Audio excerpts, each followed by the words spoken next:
Halo Rebahaners, bagaimana kabarnya? Pilek udah sembuh? Suara saya sedikit berbeda karena kemarin sempat liburan ke London, terus transit di Honolulu, lanjut ke Gunung Cikuray, pas pulang meriang. Pilek jadinya serak suara saya, tapi saya harap kalian tetap nyaman mendengarkannya. Oke, kali ini saya akan merangkum sebuah film berjudul Equalizer tahun 2014 yang dibintangi oleh Denzel Washington. Kalau kalian pecinta film pasti sudah tahu aktingnya seperti apa. The Book of Eli mungkin udah pernah nonton. Nah, aktingnya tidak jauh seperti itu, kalem-kalem, membagongkan dan sangat berbahaya. Langsung saja pasang handsfree, kencangkan celana dalam, simetriskan posisi rebahan, pakai selimut, minum tolak anjing. Selamat menonton dan cekicrot.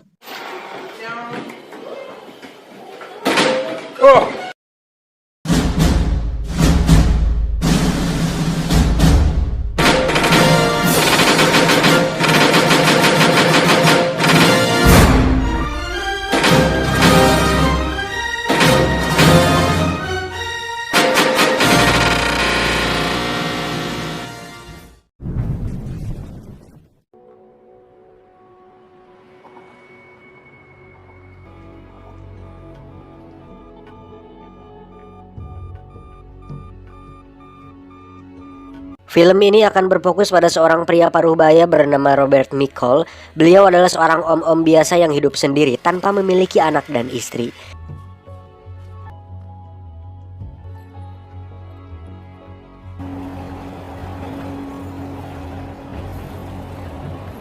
Robert sendiri berprofesi sebagai seorang karyawan di bagian pertukangan di sebuah swalayan yang ada di Amerika. Kehidupan sehari-harinya pun nampak normal dan biasa saja seperti kebanyakan umat akhir zaman pada umumnya. Dan mari perkenalkan, ini adalah rekan kerja Robert yang bernama Ralphie. Kebetulan si Ralphie ini sedang dalam program diet untuk ikut tes sebagai seorang satpam. Sebagai seorang rekan kerja yang baik, Robert menyuruh agar Ralphie berhenti mengkonsumsi makanan-makanan berkarbohidrat tinggi dan menyarankannya untuk ikut OCD. But if you're not willing to apply yourself, Ya. hey.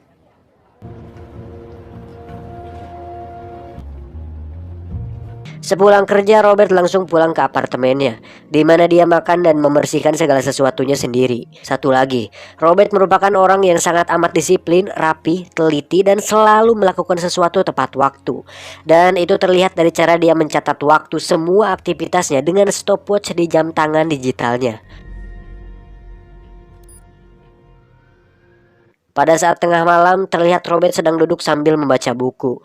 Karena tidak bisa tidur, dia memutuskan untuk pergi ke kafe langganannya. Dan satu lagi kebiasaannya adalah Robert selalu membawa teh celup sendiri dari rumah.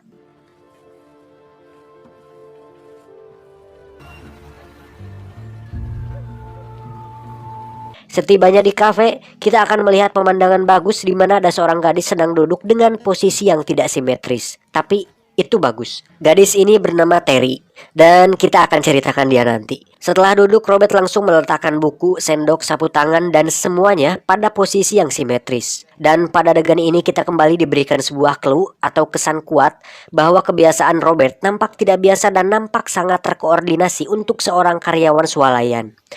Saat sedang membaca buku tentang kisah seorang pelaut, Terry pun menyapa Robert dan bertanya tentang si pelaut di buku tersebut. Dan bisa disimpulkan bahwa mereka berdua sudah sering bertemu di kafe tersebut namun tidak saling mengenal. Tak lama Terry pun pergi dari sana dan naik taksi. Okay, see you later, honey.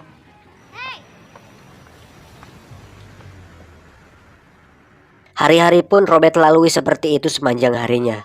Dan pada esok malamnya, seperti biasa Robert terlihat sedang duduk sambil membaca buku di kafe tersebut. Tak lama Terry pun datang dengan raut muka penuh beban. Belum 1 menit duduk di sana, muncul sebuah mobil mewah dan sebuah panggilan di ponselnya atas nama Slavy. Oke, sampai sini mari saya jelaskan. Jadi si Terry ini merupakan seorang wanita, mohon maaf, semacam wanita malam atau bahasa sopannya wanita pengencrot. Dan Slavy yang diteleponnya itu adalah seorang germo. Orang yang berada di mobil itu merupakan salah satu pelanggan Slavy yang sangat tergila-gila dengan Terry.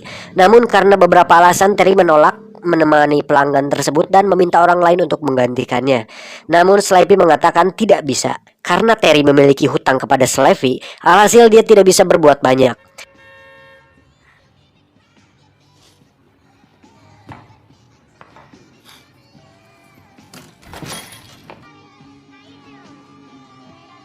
Robert yang paham dengan situasi tersebut pun hanya bisa melihat dari kejauhan. Esok hari terlihat Robert sedang menemani Ralphie latihan untuk menurunkan berat badannya agar lolos tes menjadi satpam. Oh, come on now, come on. Singkat cerita, malam pun tiba. Robert seperti biasa kembali nongkrong di kafe langganannya. Di sana sudah ada Terry sedang duduk. Dan tak diduga, Terry menghampiri Robert untuk menemaninya curhat. Wajah Terry pun terlihat lebam karena ternyata pelanggan semalam terlalu hardcore dan melakukan kekerasan kepadanya. Terry pun curhat mengenai kehidupannya yang terpaksa melakukan profesi tersebut, padahal cita-cita sebenarnya adalah ingin menjadi seorang penyanyi. Why you laughing?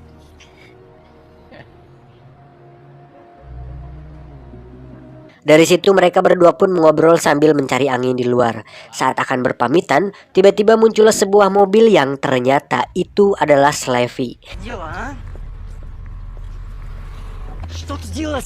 Terry pun ditampar dan dicekik karena telah mengecewakan pelanggannya semalam. Robert yang melihatnya pun hanya bisa diam. Slavy kemudian menghampiri Robert dan memberikannya kartu nama apabila Robert membutuhkan seorang perempuan.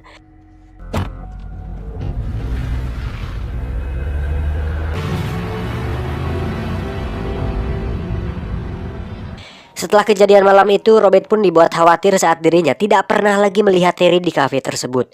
Si penjaga kafe mengatakan bahwa Terry dibawa ke ruang ICU karena ada seseorang yang memukulinya. Robert pun langsung pergi ke sana dan benar saja, Terry sudah terlihat terbaring dengan wajah babak belur dan tidak walakaya.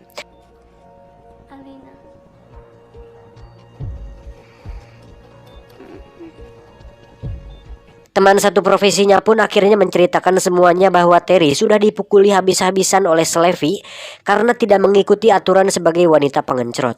Slavy reminded her never would be.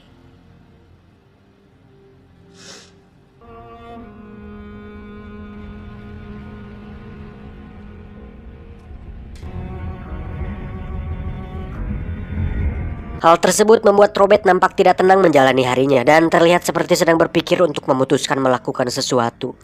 Dan sampai detik ini mungkin Anda bertanya apa menariknya film ini, dan saya pribadi saat pertama menontonnya masih dibuat tanda tanya siapa sosok Robert dan kemana arah film ini.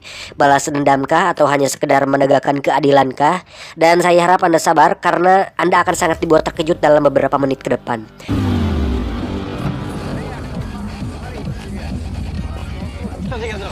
Di sisi lain terlihat Slavy turun dari mobil mewahnya dan sedang menuju ke ruang kantor miliknya yang berada di sebuah restoran mewah ala Rusia. Di sana terlihat sudah ada beberapa anak buah Slavy yang sedang menunggu.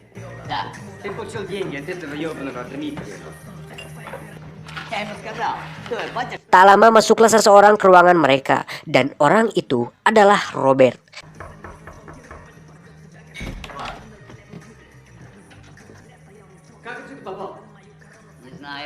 Sontak hal tersebut membuat Slavy dan anak buahnya terkejut. Ternyata tujuan Robert datang ke sana adalah untuk menebus semua hutang Terry agar dia bisa dilepaskan dan tidak lagi bekerja sebagai kupu-kupu malam.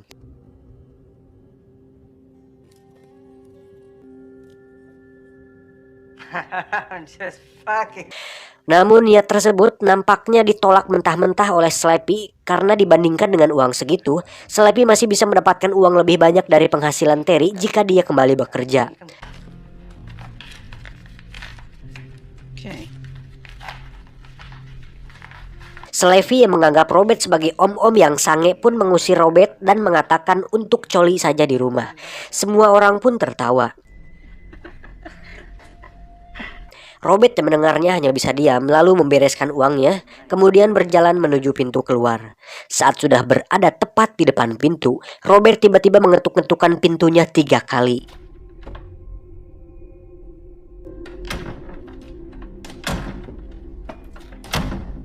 Kemudian mengunci pintunya dan berdiri menghadap semua orang. Dan disinilah saatnya dimana atmosfer film ini akan dengan cepat berubah karena kalian akan sangat dibuat kaget dengan apa yang akan dilakukan oleh Robert. Forget something.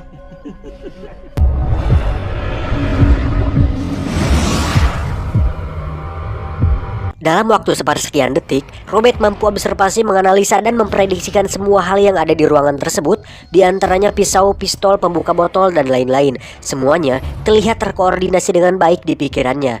Dan jika kalian pernah nonton film Sherlock Holmes, mungkin kalian akan ingat adegan ini sama dengan adegan saat Holmes mampu memprediksikan gerakan musuhnya. Dan kemampuan seperti ini disebut dengan hipotesis prediksi. Saat semua hipotesis prediksinya sudah siap, Robert mengatakan 16 detik untuk melumpuhkan mereka semua. 16 seconds. Semua anak buah Slappy dibantai habis oleh Robert dengan sangat sadis dan tanpa emosi sedikit pun.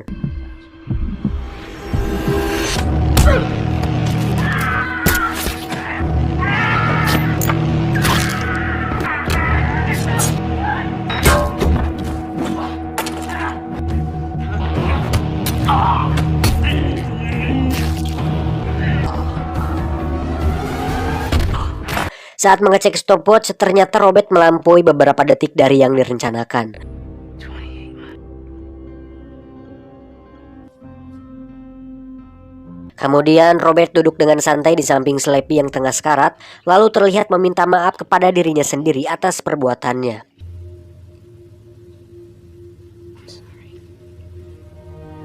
Dan jika dilihat dari kemampuan dan metode yang dia gunakan, bisa disimpulkan Robert adalah orang yang sangat terlatih dan sangat amat berbahaya. Namun pada detik ini kita masih belum diberitahu tentang asal-usul Robert yang sesungguhnya. Lanjut, Robert pun melanjutkan hari-harinya dengan normal. Dia sempat melihat berita di TV tentang pembunuhan yang dilakukannya, namun disinyalir bahwa pembunuhan tersebut dilakukan karena perang kekuasaan antar geng. Di sisi lain, terlihat seorang pria baru saja turun dari pesawat dan langsung pergi memeriksa TKP.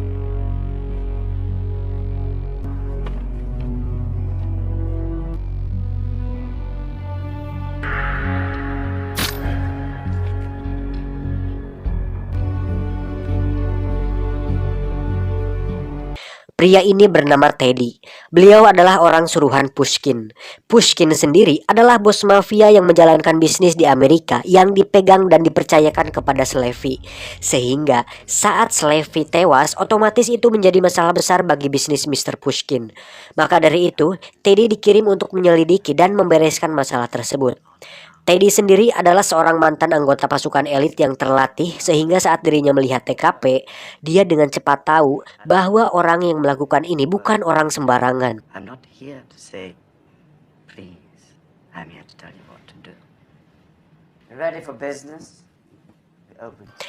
Di tempat kerja, Robert terlihat sedang mencari Ralphie yang ternyata sudah berhenti bekerja sejak hari ini.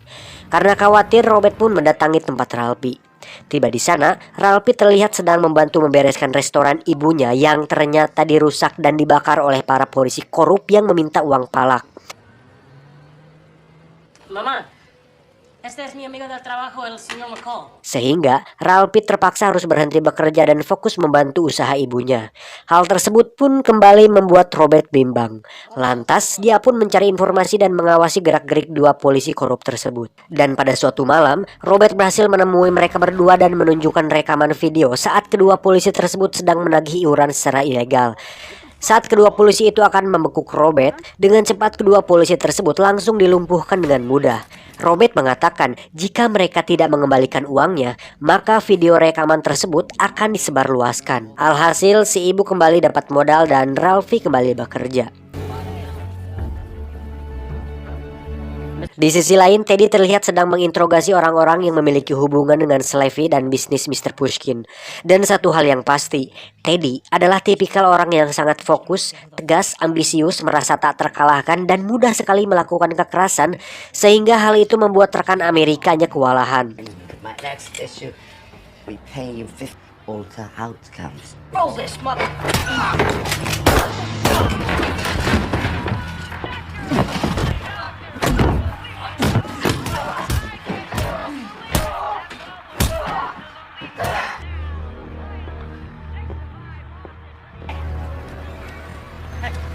My town. You understand me? This is my home. You cannot run around here like a fucking wild animal.